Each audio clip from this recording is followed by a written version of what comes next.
If I ask you which artist wasn't afraid of tackling social issues, sexual identity, political activism, and nonconformity, you would probably think I was talking about a current artist, right? Well, you would be wrong. I'm talking about the one and only Frida Kahlo.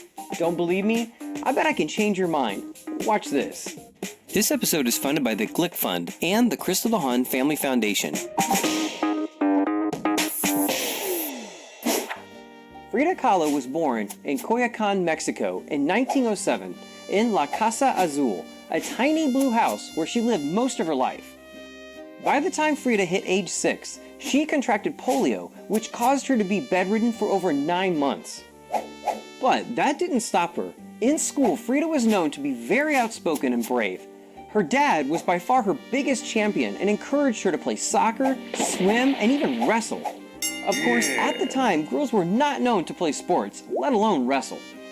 It was about this time that she saw this guy, Diego Rivera, painting a mural in their school.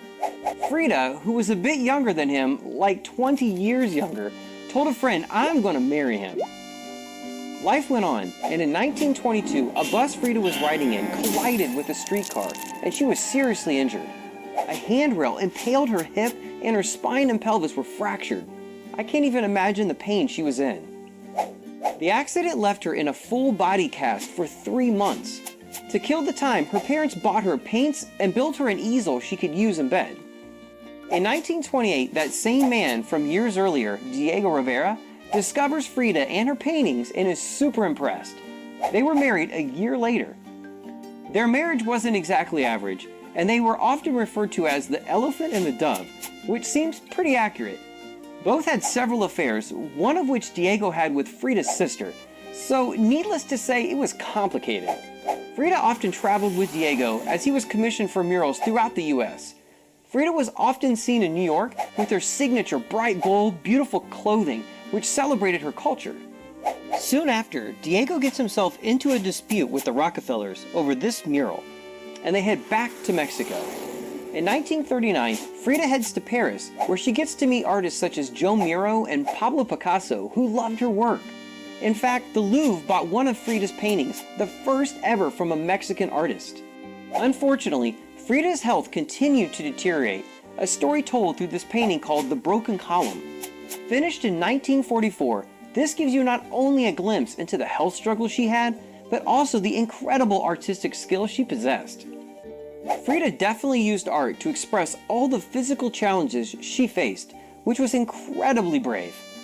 But it doesn't stop there. In 1950, she got gangrene in her right foot and was bedridden for 9 months, and eventually had to have part of her leg amputated.